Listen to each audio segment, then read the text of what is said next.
Zadig ou la destinée de Voltaire. Chapitre 1. Le borgne.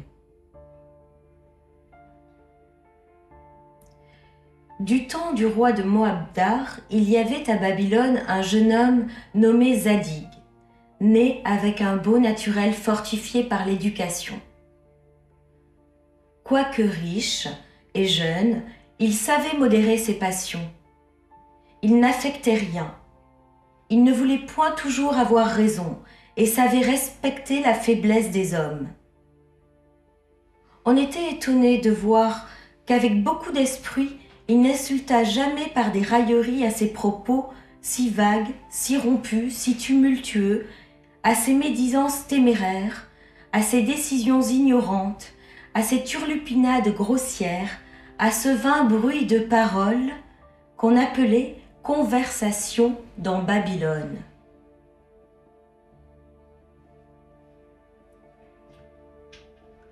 Il avait appris dans le premier livre de Zoroastre que l'amour-propre est un ballon gonflé de vent dont il sort des tempêtes quand on lui fait une piqûre. Zadig, surtout, ne se vantait pas de mépriser les femmes et de les subjuguer. Il était généreux. Il ne craignait point d'obliger des ingrats, suivant ce précepte de Zoroastre: quand tu manges, donne à manger aux chiens, dussent-ils te mordre.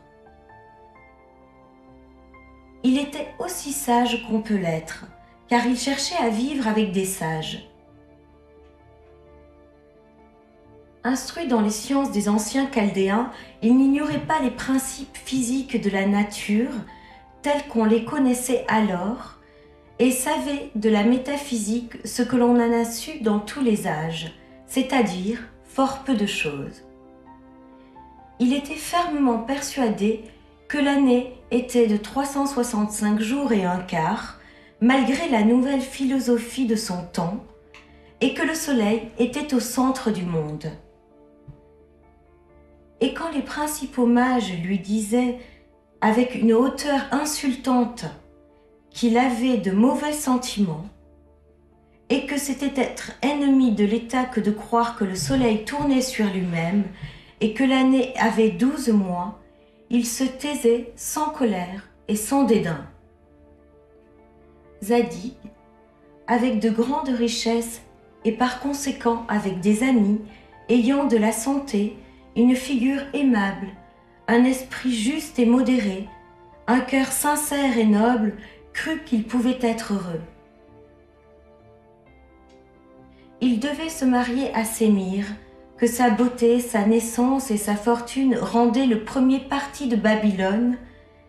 Il avait pour elle un attachement solide et vertueux, et Sémire l'aimait avec passion. Il touchait au moment fortuné qui allait les unir, lorsque, se promenant ensemble vers une porte de Babylone, sous les palmiers qui ornaient le rivage de l'Euphrate, ils virent venir à eux des hommes armés de sabres et de flèches.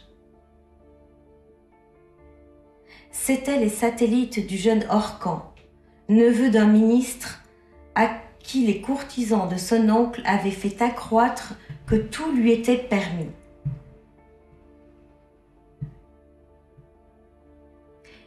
Il n'avait aucune des grâces ni des vertus de Zadig, mais croyant valoir beaucoup mieux, il était désespéré de n'être pas préféré. Cette jalousie, qui ne venait que de sa vanité, lui fit penser qu'il aimait éperdument Sémire. Cette jalousie, qui ne venait que de sa vanité, lui fit penser qu'il aimait éperdument Sémire. Il voulait l'enlever.